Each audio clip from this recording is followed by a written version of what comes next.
Hi friends, welcome to Thanneer Raju YouTube channel. ఈ నెల రోజుల నుంచి అయితే చూస్తున్నారు కదా, మనం తిరుప్పావ అయితే చాలా మంది అయితే చదువుకుంటున్నారు. ఈ మధ్య అయితే మనకి గోదాదేవికి సంబంధించింది, దీనికి సంబంధించిన పూర్తి వీడియో ఇన్ఫర్మేషన్ అనమాట. చేసిన వాళ్ళు చేయలేని వాళ్ళు ప్రతి ఒక్కళ్ళు ఈ వీడియో కనుక చూసినట్టయితే మీకు ఒక క్లారిటీ అనేది వచ్చింది అనమాట. అలాగే చాలా పుణ్యం అయితే వచ్చింది ఈ స్టోరీ తెలుసుకోవడం వల్ల. మనమైతే రేపు భోగి రోజు మామూలుగా అయితే భోగి మంటలు ఇలాగే మనకు తెలిసింది. ఇది కాకుండా ఇంకొక ఘట్టం అయితే ఉంది, చాలా మందికి తెలుసు, తెలియని వాళ్ళ కోసం అనమాట. గోదాదేవి కళ్యాణం అనమాట. రేపు భోగి రోజు అయితే మనకి గోదాదేవి కళ్యాణం అయితే జరుగుతుంది. దానికి సంబంధించిన ఘట్టం తెలుసుకోండి, చాలా బాగుంటుంది. గోదా కళ్యాణం అంటే గోదాదేవి మరియు శ్రీరంగనాథ స్వాముల దివ్య వివాహ వేడుక అనమాట. ఇది ముఖ్యంగా ధనుర్మాసం చివరిలో భోగి రోజున దక్షిణాది వైష్ణవ ఆలయాల్లో వైభవంగా జరుపుకుంటారు. ఈ వేడుకల్లో గోదాదేవి శ్రీకృష్ణుడిని తన భర్తగా భావించి ఆయనలో ఐక్యమైన అద్భుత కథను స్మరించుకుంటారు. ఇది భక్తి ప్రేమకు చిహ్నం మరియు వివాహం కాని వారికి మంచి వివాహ యోగాన్ని కలిగిస్తుందని నమ్ముతారు. దీని గురించి పూర్తిగా తెలుసుకుందాం, చూడండి మొత్తం అయితే. గోదా కళ్యాణం వెనక ఉన్న కథ.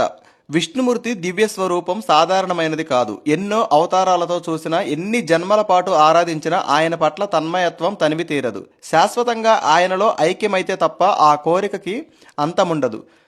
అదే సాధించిన ఓ భక్తురాలు మానవ కాంతగా జన్మించి కూడా ఆ రంగనాథుని తన నాదునిగా చేసుకుంది. అది ఎలా జరిగిందంటే, శ్రీవిల్లిపుత్తూరులో విష్ణుచిత్తుడనే గొప్ప భక్తుడు ఉండేవాడు. ఈ శ్రీవిల్లిపుత్తూరులోనే శ్రీకృష్ణుడు మర్రి ఆకు మీద తేలాడుతూ వటపత్రసాయి రూపంలో లోకాన్ని రక్షించాడని నమ్మకం. అందుకే ఇక్కడి ఆలయంలో ప్రధాన దైవం ఆ చిన్ని కృష్ణుడే. నిత్యం ఆ కృష్ణునికి పుష్పమాలని అర్పిస్తూ తన జీవితాన్ని ధన్యం చేసుకునేవాడు విష్ణుచిత్తుడు.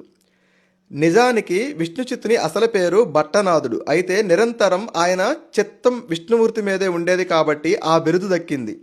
అంతేకాదు, విష్ణుచిత్తుడు సాక్షాత్తు ఆ విష్ణుమూర్తిని దర్శించి ఆయనకు మంగళాశాసనాలు అర్పించినట్లు ఒక గాథ ప్రచారంలో ఉంది. అందుకనే ఆయనను విష్ణు భక్తులైన ఆల్వారులో ఒకరిగా ఎంచి ఆయనకు పెరియాల్వారు అంటే పెద్ద ఆల్వారు అన్న గౌరవాన్ని అందించారు.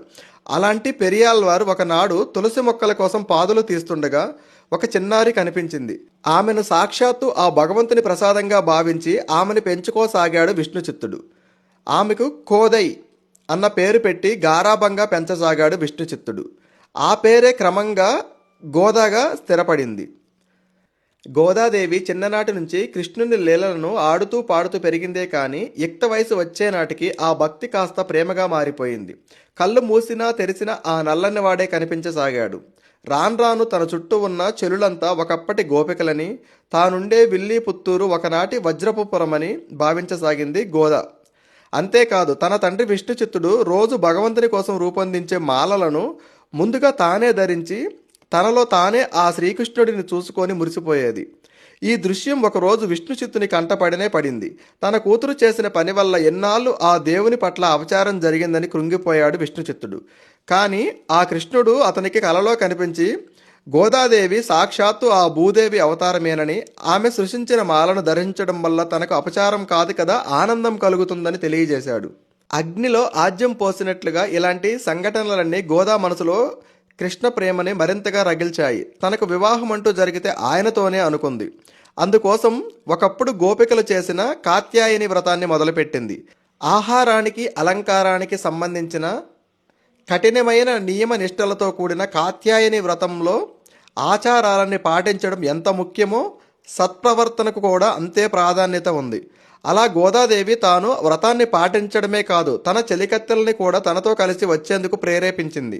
తన చెలులను మేల్కొల్పేందుకు, వారికి వ్రత విధానాలను తెలిపేందుకు, తనలో కృష్ణ భక్తిని వెల్లడించేందుకు 30 పాశురాలను పాడింది గోదా. అవే ధనుర్మాసంలో ప్రతి వైష్ణవ భక్తుని ఇంట్లో వినిపించే తిరుప్పావై. ఎట్టకేలకు గోదాదేవి ప్రేమకు ఆ కృష్ణుడు లొంగక తప్పలేదు. తానే స్వయంగా విష్ణుచిత్తునికి కనిపించి తానుండే శ్రీరంగానికి గోదాదేవిని తీసుకురమ్మని, అక్కడ శ్రీరంగనాథునిగా వెలసి తాను గోదాదేవిని వివాహమాడతానని చెప్పాడు.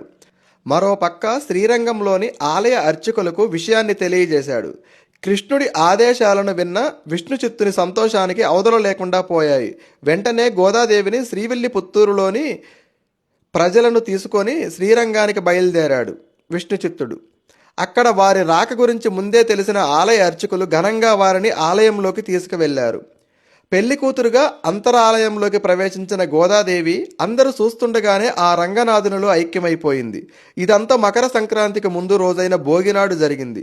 ఈ సందర్భాన్ని పురస్కరించుకొని ప్రతి వైష్ణవాలయంలోనూ భోగినాడు గోదాదేవికి ఆ రంగనాథునితో అంగరంగ వైభవంగా కళ్యాణాన్ని జరుపుతారు. ఆ రంగనాథుడు అందరికీ నాథుడే. ఆ పరమాత్మనులో ఐక్యమవ్వాలని తపించే వారందరూ గోదాదేవికి ప్రతిరూపాలే. గోదాదేవి భక్తి ఇతరులకి స్ఫూర్తిగా నిలిచినన్నాళ్ళు ఆమెకి నిత్య కళ్యాణం.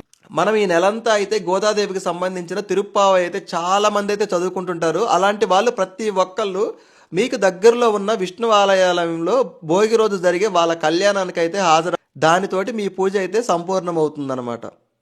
ఓకే ఫ్రెండ్స్, ఈ వీడియో కనుక నచ్చినట్టయితే లైక్ చేయండి, షేర్ చేయండి, మన ఛానల్ని సబ్స్క్రైబ్ చేసుకోండి. చాలా వాల్యుబుల్ అయిన ఇన్ఫర్మేషన్ మీకు అందిస్తూ ఉంటాను నేను ఎప్పటికప్పుడు.